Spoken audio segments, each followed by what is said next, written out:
버지니아 애난데일에 위치한 워싱턴 새한장로교회 한창훈 담임 목사님의 주일 설교 말씀입니다. 하나님을 더욱 잘 알아가는 은혜의 시간이 되시길 바랍니다. 오늘 함께 읽을 성경 말씀은 창세기 30장 1절로 3절에 있는 말씀입니다. 함께 읽도록 하겠습니다. 라헬이 자기가 야곱에게서 아들을 낳지 못함을 보고 그의 언니를 시기하여 야곱에게 이르되 내게 자식을 낳게 하라. 그렇지 아니하면 내가 죽겠노라. 야곱이 라헬에게 성을 내어 이르되 그대를 임신하지 못하게 하시는 이는 하나님이시니 내가 하나님을 대신하겠느냐. 라헬이 이르되 내 여종 빌하에게로 들어가라. 그가 아들을 낳아 내 무릎에 두리니 그러면 나도 그로 말미암아 자식을 얻겠노라 하고. 아멘. 야곱에는 두 아내가 생겼습니다. 레아와 라헬 두 아내를 이제 맞이하고 야곱이 이제 아버지가 됩니다. 그런데 야곱이 정말 아버지가 될 수 있을 만큼 그렇게 성숙했을까요? 아버지를 속였던 사람, 형을 속였던 사람, 다른 사람의 아픔이라고는 전혀 생각해보지 않았던 그런 사람이 과연 자신이 아닌 다른 누군가에게 인생을 가르쳐 줄 수 있는 그런 아버지가 될 수 있을까라는 말입니다. 단지 결혼을 했다고 해서 그가 아버지가 될 수 있는 것은 아닙니다. 우리가 잘 알듯이 야곱은 그 아버지 이삭으로부터 많은 사랑을 받지 못했습니다. 그의 아버지 이삭은 형 에서를 좋아했습니다. 형 에서가 하는 것이라면 무엇인지 다 좋았던 것 같습니다. 사냥을 해서 별미를 만들어 오면 그것을 먹는 기쁨을 최고의 기쁨으로 생각했던 분이 바로 아버지 이삭이었습니다. 그래서 야곱은 대신에 어머니 리브가와 더 많은 시간을 보내면서 자랐습니다. 그러니까 야곱은 아버지보다는 어머니에게 더 편한 그런 아들이었어요. 그런 야곱이 정말 아버지가 될 수 있을까라는 것입니다. 아버지가 된다는 말은 무슨 뜻입니까? 단지 부양가족을 먹여 살리는 것만이 아버지는 아닙니다. 사람들에게 물었습니다. 아버지라는 것이 도대체 뭡니까? 많은 분들이 공통적인 대답을 했습니다. 어떤 분이 이렇게 얘기했어요. 사랑을 주기만 할 뿐 그 준 사랑에 대해서 돌려받으려고 노력하지 않는 것이 아버지가 된다는 것입니다. 이렇게 말한 분이 있었고, 또 어떤 분은 아버지는 곧 책임감을 의미합니다. 이런 분도 있었고, 또 어떤 분은 아버지라는 말 속에는 인내라는 것이 담겨 있습니다. 이렇게 얘기하신 분도 있었습니다. 물론 이런 말은 어머니라는 그 말에도 동일한 의미를 부여할 수 있을 것입니다. 여러분, 우리 자신들을 한번 돌아보십시오. 여기에 있는 우리 아버님들을 한번 보세요. 우리가 아버지가 되려고 해서 다 준비해가지고 아버지 된 사람이 얼마나 있습니까? 어느 날 하나님 우리에게 생명을 주시니까 우리가 아버지가 되었던 경우가 더 많을 것입니다. 이 땅의 아버지들 가운데 정말 준비하고 아버지가 될 연습을 다 하고 아버지가 된 분들은 거의 없을 겁니다. 야곱도 그렇게 해서 아버지가 되었습니다. 그런데 오늘 우리는 이 야곱이 아버지가 되는 이 모습을 통해서 하나님께서 우리에게 들려주고 싶은 말씀이 있습니다. 그것을 저는 밧단 아람 학교 두 번째 시간이라고 말씀드리고 싶습니다.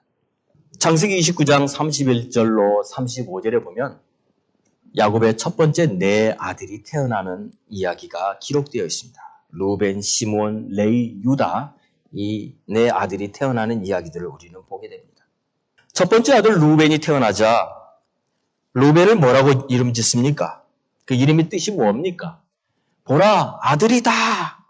그게 루벤의 이름의 뜻이에요. 여러분, 우리는 종종 그런 얘기를 듣습니다.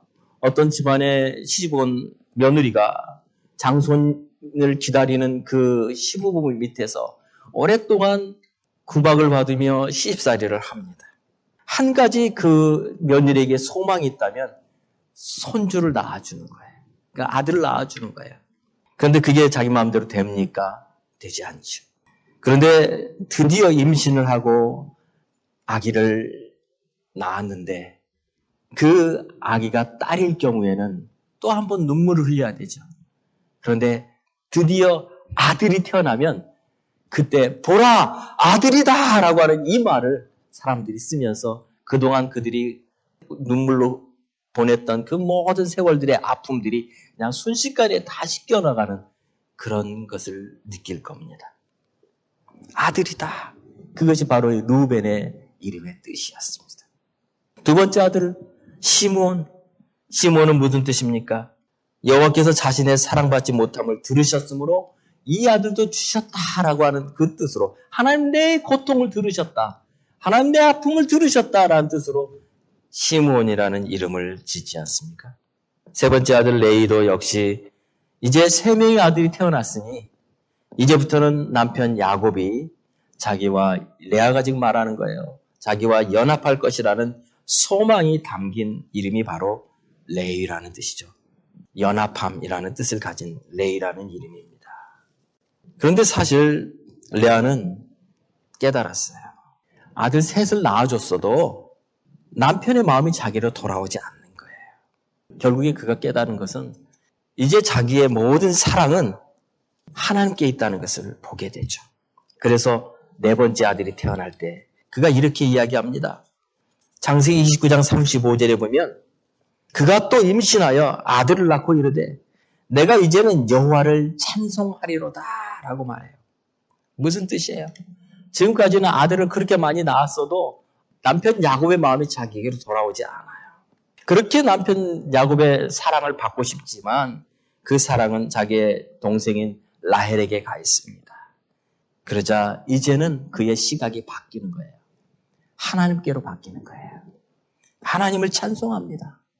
그래서 4번째 아들 유다의 이름의 뜻은 찬송이라는 뜻을 갖게 됩니다. 여러분, 오랫동안 사랑을 받지 못한 아내가 이렇게 자기의 아들의 이름을 지을 때마다 하나님께 고백을 해요. 그런데 저는 이런 감동이 와요. 4번째 아들 유다를 낳고 나서는 그동안 이 레아가 가지고 있던 그 모든 마음이 이 마음이 온전히 하나님께로만 향해지는 것을 보게 됩니다. 더 이상 자기의 여동생 라헬과 이제는 경쟁하는 삶이 아니라는 것을 의미합니다. 이제는 야곱의 마음을 아무리 돌려보려고 해도 돌려지지 않는 것을 깨달아요. 야곱에게 사랑을 받는 게 아니라 우리의 사랑의 대상이신 하나님께 그의 마음을 옮겨가는 것을 보게 됩니다. 그래서 하나님을 찬양하는 거예요. 하나님 찬양합니다. 여러분, 레아의 이 시각이 오늘 우리가 배워야 되는 시각이에요.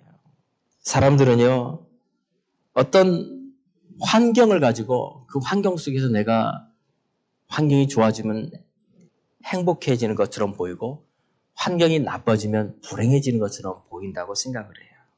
그런데 그의 시각이 바뀌어요. 어떤 환경이 아닌 하나님께 그의 시각이 완전히 옮겨지는 것. 그것이 바로 4번째 아들 유다가 태어나면서 일어나는 변화라고 생각이 됩니다. 그런데 이제 보면 레아가 4명의 아들을 낳고 나자 라헬 안에 이제 참을 수 없는 그런 그 시기심이 일어나기 시작합니다. 라헬이 어떻게 생각하게 되냐면 창세기 30장 3절에 보니까 남편 야곱에게 이렇게 말하죠.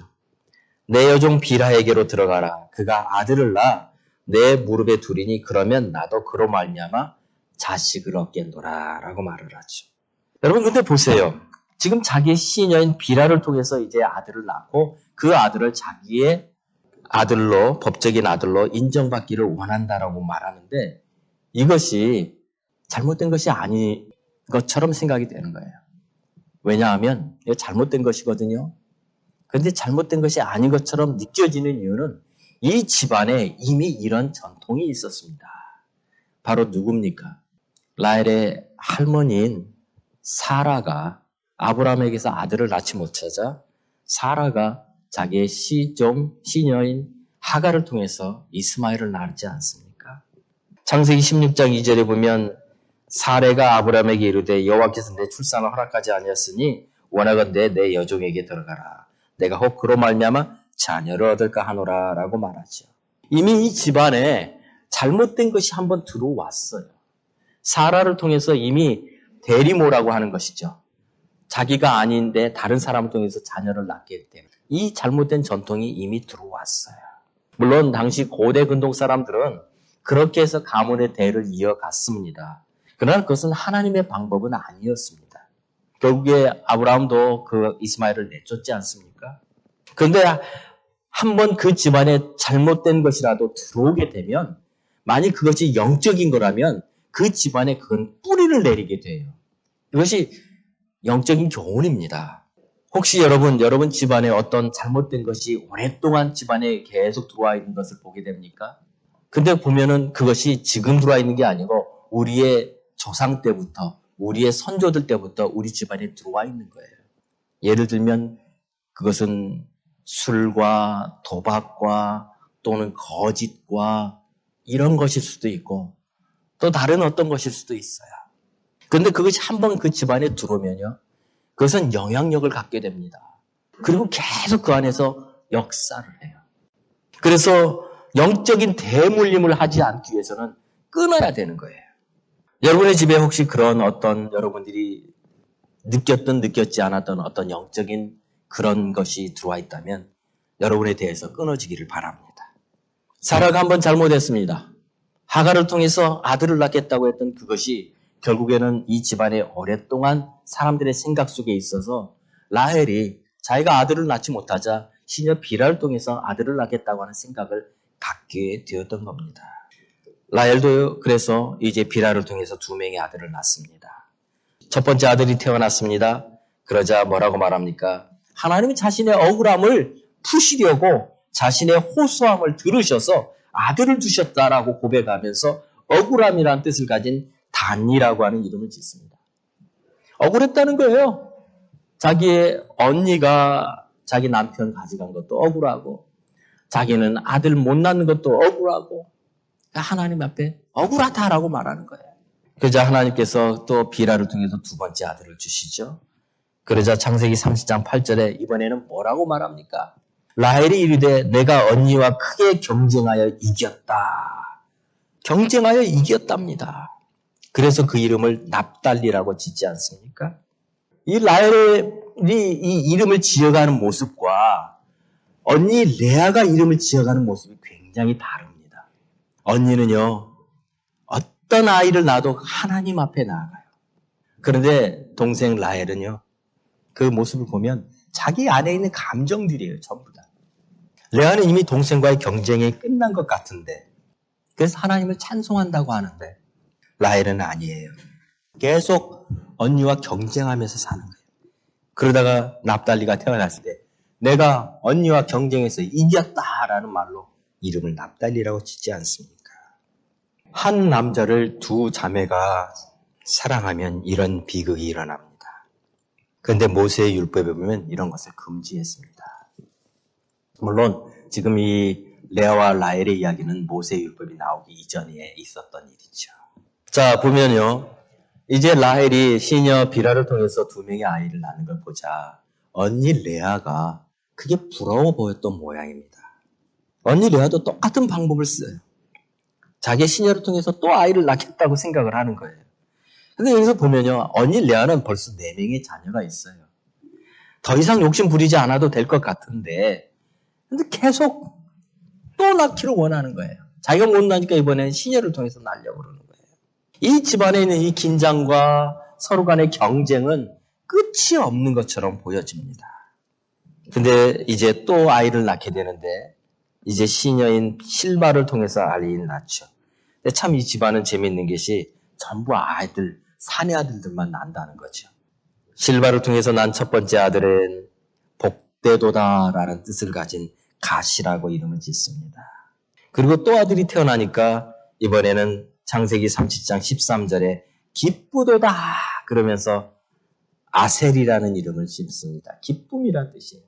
그래서 뭐라고 말합니까? 모든 딸들이 나를 기쁜 자라 하리로다 라고 기록하는 거예요. 이걸 보면 이제 아들 6명을 갖게 된 레아의 마음이 이제 기쁨으로 가득 차고 있다는 것을 느끼게 됩니다. 이제 드디어 안정이 찾아왔다는 것처럼 보여집니다. 그런데요, 여러분 그 안정이라는 것은요, 사실은 너무나 연약한 기반에 있는 안정이에요. 사람들이 나를 기쁜 자라 할 거라고 말해요. 왜? 자녀 6명을 가졌으니까. 그런데 여러분, 우리 사람들은요, 그렇게 하다가도 또 어떤 순간이 되면 또다시 나는 불행하다라고 생각을 해요. 항상 우리의 이 기준이 뭐냐면 나의 상황이에요. 나의 상황이 좋아지면 행복하고 사람들이 나를 기쁜 것처럼 생각하죠. 그런데 상황이 나빠지면 또다시 나는 불행한 사람이라고 생각하는 거죠. 자, 보세요. 르우벤이 이제 한 7살이나 8살 정도 됐을 때예요. 이제 르우벤은 누구예요? 레아의 큰아들이죠. 어느 날 들로 산으로 밖에 나가서 놀았습니다. 그러다가 어떤 조그만 열매 하나를 발견했어요. 굉장히 희귀한 열매였어요. 그래서 그것을 따가지고 집에 돌아옵니다. 근데 그 열매 이름이 바로 합환채라는 거예요. 맨드레이크라고 하는 거예요. 당시 고대 근동에서는 이것이 흔하지 않았기 때문에 사람들이 그것을 좋아했습니다. 아마 어린아이인 르우벤이 그것이 무슨 목적으로 쓰여지는 열매인지 몰랐을 겁니다. 그런데 그 당시에 사람들은 그것을 성적 욕구를 더해주는 그런 식물이라고 생각을 했습니다. 이 르우벤이 합판째를 어디서 찾아왔다는 소문이 이 조그만 공동체 안에 그냥 싹 퍼져버렸어요. 당연히 그 소문은 라헬의 귀에도 들어가게 됐죠. 라헬은 하던 일을 제쳐두고 달려옵니다. 그리고 언니 레아에게 말합니다. 그거 달라는 거예요. 그러니까 깜짝 놀란 언니 레아가 라헬에게 그동안 참아왔던 그 속에 있는 소리를 하기 시작을 해요. 창세기 30장 15절입니다. 한번 보십시오. 여러분 창세기 30장 15절 한번 보세요. 언니가 뭐라고 말합니까?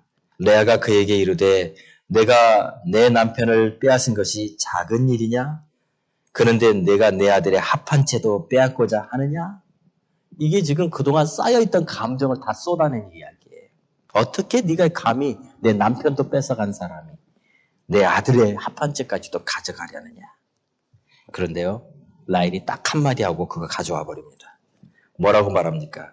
바로 15절의 후반부에 이렇게 말하죠. 그러면 언니의 아들의 합한 채 대신에 오늘 밤에 내 남편이 언니와 동침하리라. 그 한마디 하고는 그거 가져와 버려요. 여러분 여기 보세요. 라헬은 어쩌면 야곱하고 똑같이 생겼어요. 야곱은 형 에서에게 팥죽 하나 주고 장자권 받았어요. 그런데 지금 라헬도 남편 하룻밤 빌려주고 합한채를 받아버려요. 그 남편의 그 아내 같아요. 여기서 우리는 이 집안의 실제적인 안주인이 누구라는 것을 알게 됩니다. 누굽니까? 라헬입니다. 레아가 이제는 그가 나와 연합하리로다 그러면서 레이라고 이름 붙이죠. 하나님 찬송합니다 그러면서 유다라고 붙이죠. 복되도다 그리고 기쁘도다. 아무리 외쳐봐도 이 집안의 진짜 주인은 안주인은 라헬이에요. 여기서 참 재밌는 사실은요. 이 두 여인이 레아와 라헬이 뭐라고 말하냐면 야곱을 뭐라고 말하냐면 둘 다 자기 남편이라고 말을 해요. 그런데 사실 레아에게 있어서 야곱은 이름뿐인 남편입니다. 남편의 역할을 하지 않은 남편이에요. 사람들은 레아가 6명의 자녀가 있었기 때문에 행복한 여인처럼 보였기에 행복하다, 기쁜 자다 그렇게 불렀는지 모르지만 레아는 절대로 행복한 여인이 아니었습니다. 레아는 사실 눈물의 여인이었어요. 우린 종종 이런 이야기를 듣게 됩니다. 어떤 금슬이 좋아 보이는 어떤 인꼬 부부가 있습니다. 그래서 사람들은 전부 다 그 인꼬 부부를 부러워해요. 그 두 사람이 있으면 보면 서로가 뭐 자기야 뭐 그러고 막 좋아하는 것처럼 보이고, 그러니까 옆에 있는 부부들이 보면서 굉장히 좀 부담스럽고, 또 어떤 부부는 그 부부싸움 만들어버리는 그런 부부들도 있지 않아요? 그런데 사람들이 다 부러워하는 그 부부가 나중에 그 이제 상담 같은 것을 통해서 알고 보면은 자기 부부가 아닌 다른 부부를 보면서 그렇게 부러워한다는 거예요. 그러니까 A라는 부부가 있으면 A라는 부부는 B라는 부부를 주로 굉장히 부러워하고 상대적으로 B라는 부부는 A라는 부부를 또 부러워하고 있다는 거예요. 이런 거는 이제 그 상담을 통해서 또는 그 설문조사 같은 걸 통해서 밝혀진 데이터 속에 나온 거예요. 그 말은 곧 어느 부부도 100% 만족하고 사는 부부는 없다는 거죠. 사람들은 레아를 행복하다고 말했고 6명의 아들이 있는 그런 레아를 보며 부러워했을지 몰라요. 근데 사실 레아는 남편이 있긴 있지만 이름뿐인 남편이었어요. 모든 걸 다 동생에게 빼앗겨버리고 심지어는 오늘 밤에 누구하고 잘 거냐는 것까지도 동생 라헬이 결정하는 그런 불쌍한 언니였습니다. 그렇게 해서 그날 밤에 레아가 라헬의 이제 남편인 야곱과 하룻밤을 보내게 되죠. 그런데 레아가 남편 야곱이 들어오자 뭐라고 말합니까? 창세기 30장 16절에 보면 이렇게 말해요. 저물 때에 야곱이 들에서 돌아오매 레아가 나와서 그를 영접하며 이르되 내게로 들어오라. 내가 내 아들의 합한째로 당신을 샀노라 라고 말합니다. 여러분 여기서 보면요. 레아는 꼭 그의 아버지 라반 같아요. 라반이 야곱에게 뭐라고 말합니까? 네가 내 생질이지만 내가 어떻게 너한테 공짜로 일을 시키겠느냐. 내 품삯을 정해라. 그리고는 그날부터 야곱은 종이 되보고 맙니다. 품삯을 주는 조건으로 종만 늘어버렸어요. 근데 오늘 레아는 똑같이 그 합한채 주고 남편을 사요. 내가 당신을 샀노라라고 말을 해요. 어쩌면 그 아버지의 그 딸입니까? 레아와 야곱의 관계는 서로 사랑을 주고받는 관계가 아니에요. 그냥 서류상의 법적인 부부일 뿐이에요. 오늘 그런 가정이 얼마나 많습니까? 사랑은 다 식어버리고 법적으로 부부로만 남아있는 그런 가정들 정말 많습니다. 그렇게 해서 이제 아들이 태어나서 이사갈이라고 부르죠. 값주고 샀다는 거예요. 그리고 또 하나의 아들이 태어납니다. 그 아들을 뭐라고 부릅니까? 스불론이라고 부르는데 그 스불론을 통해서 그의 마음 가운데 또다시 하나님 앞에 나아가는 마음을 보게 됩니다. 이제 더 이상의 줄다리가 필요하지 않다는 것을 깨닫게 돼요. 스불론이라는 이름의 뜻은 안어라는 뜻이 있습니다. 또 하나는 함께 거한다는 뜻이 있습니다. 뭐라고 고백합니까? 이제 그가 나와 함께 살리라 라고 말을 해요. 사실 야곱은 지금 레아와 같이 살지 않아요. 그런데 그의 가슴 속에는 이제 레아의 마음 속에는 이제 야곱이 나와 영원히 함께 살리라 라는 그 뜻으로 하나님을 안어한다는 그 뜻으로 스불론이라고 이름을 짓게 됩니다. 레아는요, 참 보면 모든 자녀들의 이름을 지을 때마다 하나님이라는 말을 해요. 하나님을 고백합니다. 저는 이 두 명의 부인들 중에 누가 정말로 성숙한 사람일까라고 생각해 보면 레아라고 생각합니다. 그래서 하나님께서는요, 레아를 통해서 하나님 주신 그 믿음의 언약을 계속 이어가게 하십니다. 그 언약이 누구를 통해서 이어집니까? 레아의 네 번째 아들인 유다를 통해서 이어져 가지 않습니까? 얼마 전에 기독교 방송에서 신형원이라는 가수가 간증하는 것을 들었습니다. 여러분 그 가수 기억하시죠? 개똥벌레라고 하는 노래를 부른 가수입니다. 근데 그 가사가 예전에는 그렇게 들어봤지만 그렇게 가슴에 오진 않았는데 간증을 하면서 하는 그 가사를 들어보니까 이건 복음송이에요. 그 가사가 이렇게 시작합니다. 아무리 우겨봐도 어쩔 수 없네. 저기 개똥 무덤이 내 집인걸. 가슴을 내밀어도 친구가 없네. 노래하던 새들도 멀리 날아가네. 보니까 그래요. 아무리 우겨봐도 바꿀 수가 없어요. 어쩔 수가 없어요. 레아는 자기가 아무리 우겨봐도 자기가 첫 번째 부인이라고 아무리 우겨봐도 자기는 두 번째 부인이에요. 너무나 외로워요. 이 신영원의 노래가 그거예요. 가슴을 내밀어도 친구가 없네. 노래하던 새들도 멀리 날아가네. 마음을 다 주어도 친구가 없네. 사랑하고 싶지만 마음뿐인걸. 그런 가사들. 현대인들의 그 외로운 모습들을 그대로 노래하고 있는 거예요. 그런데 절대로 떠나가지 않는 친구가 있다는 거예요. 그게 누구냐면 예수 그리스도라는 거예요. 저는 예전에 우리가 들었던 그 노래 속에서 복음이 있다는 것을 깨닫게 됐어요. 그분이 아주 신앙이 좋은 권사님이시더라고요. 근데 여기 이 레아는요, 야곱과 한 시대를 살았지만, 그러나 정말 그의 마음은 하나님께만 있었던 그런 여인이었어요. 왜요? 아무리 우겨봐도 바꿀 수 없는 건 남편 야곱의 마음이었기 때문에 그래요. 라헬을 향한 야곱의 마음이 바뀌지 않습니다. 자기가 아무리 첫째 부인이라고 우겨봐도 그것도 인정받지 못하는 거예요.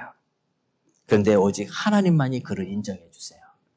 그래서 그의 아들 유다를 통해서 아브라함의 언약이 계승되고 있는 겁니다. 여러분, 정말 우리가 아무리 발버둥을 치고 아무리 해봐도 바꿀 수 없는 게 있어요. 근데 주님만 바꾸실 수 있어요. 찬송가 가사 중에 이런 찬송이 있어요. 그 복음송 중에 주님과 같이 내 마음 만지는 분은 없네. 오랜 세월 찾아 난 알았네. 내겐 주밖에 없네 라는 거죠. 왜요? 주님이 이 모든 것을 다스리고 있다는 사실을 우리는 기억하기 때문에 그렇습니다. 여기서 정말 좋은, 우리에게 정말 중요한 말씀이 하나 있습니다. 이 야곱이 아버지가 되는 이 과정 중에서 하나님께서 야곱에게뿐만 아니라 오늘 우리에게 들려주신 말씀이 바로 여기 있는데 창세기 30장 1절입니다. 우리 1절 다시 한번 읽어봤으면 좋겠습니다. 라헬이 자기가 야곱에게서 아들을 낳지 못함을 보고 그의 언니를 시기하여 야곱에게 이르되 내게 자식을 낳게 하라. 그렇지 아니하면 내가 죽겠노라 라고 말해요. 얼마나 부러웠으면 이런 말을 했겠어요. 언니는 벌써 자녀를 이렇게 많이 낳았는데 이때가 이 말할 때가 언니가 4명의 자녀를 낳았을 때예요. 자기는 한 명도 없고. 그러자 하나님께서는요. 야곱이 들어야 되는 메시지가 있는데 그 메시지를 야곱 자신의 입을 통해서 말하게 해주세요. 30장 2절입니다. 이렇게 말하죠. 야곱이 라헬에게 성을 내어 이르되 그대를 임신하지 못하게 하시는 이는 하나님이시니 내가 하나님을 대신하겠느냐 라는 거예요. 여러분 이것은요 야곱 자신이 들어야 되는 하나님의 메시지였어요. 야곱은요 자기가 바꿔보고 싶었어요. 출생의 순서도 바꿔보고 싶었고 자기가 태어난 모든 것을 바꿔보고 싶었어요. 그래서 형 뒤꿈치를 잡고 태어났고 그래도 형 장자권을 뺏고 싶었고 또 라헬과 결혼하고 싶었어요. 그런데 보십시오. 자기 뜻대로 된 게 하나도 있습니까? 없습니다. 하나도 자기가 할 수 없었어요. 그런데 하나님이 전혀 생각지 않았는데 부인 라헬을 통해서 자기의 마음을 아프게 하니까 자기 입에서 튀어나온 말이 뭐였냐면 내가 하나님을 대신하겠느냐라는 거였어요. 근데 그 말은요. 야곱이 들어야 되는 하나님의 메시지였어요. 어떤 때는요. 우리 인생에 있어서 하나님이 우리에게 메시지를 주시는데 하나님 우리의 상황 가운데서 찾아오셔서 우리에게 메시지 주세요. 그런데 그 메시지는요. 성경에 그냥 한 줄로 쓰여있는 메시지가 아니라 우리의 삶 가운데 찾아오는 메시지예요. 앤드류 머레이라는 사람은 그렇게 얘기했어요. 삶 속에서 하나님 말씀할 때는 나팔처럼 들린다고 그랬어요. 그런데 오늘 야곱에게 하나님 말씀하세요. 네가 하나님이 아니라는 거예요. 이 말은 무엇이냐면 이 역사의 주관자가 하나님이시라는 걸 인정하라는 것입니다. 이것이 오늘 우리에게 주시는 메시지예요. 우리 삶의 모든 주권이 하나님께 있다는 거예요. 하나님께 우리의 삶의 모든 주권을 내려놓아야 되는 거예요. 하나님께 우리의 삶이 하나님의 손에 움직여지고 있다는 것을 인정해야 되는 거예요. 아무리 우겨봐도 우리는요, 개똥벌레예요. 아무리 우겨봐도 우리는 어쩔 수 없는 존재예요. 잠언 16장 3절에 성경은 이렇게 말합니다. 너의 행사를 여호와께 맡기라. 그리하면 내가 경영하는 것이 이루어지리라 라고 말하고 있어요. 억울했을 겁니다. 형으로 자기가 큰 아들로 태어나지 못한 것이 억울했을 거고요.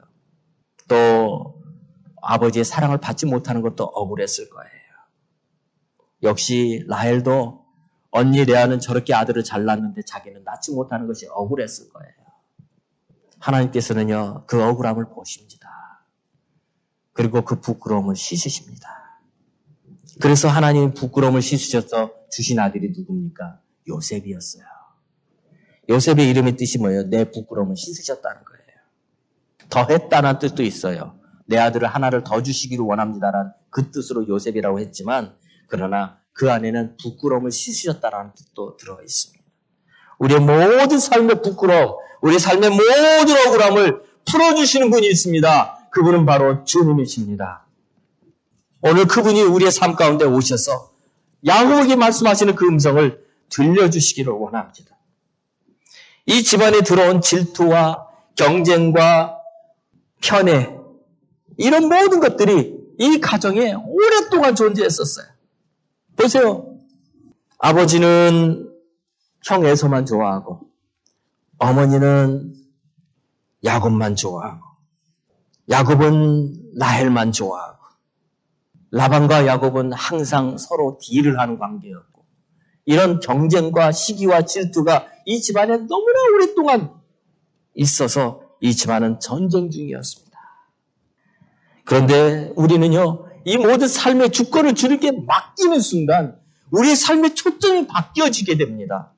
이제까지는 우리가 어떻게든지 이겨야 되고 어떻게든지 하나라도 더 가져야 되는 그런 삶을 살아왔다면 이제는 하나님이 주셔야만 받을 수 있다는 사실을 기억하고 하나님께 우리의 삶을 맡겨드리는 믿음의 삶을 살게 된다는 거예요.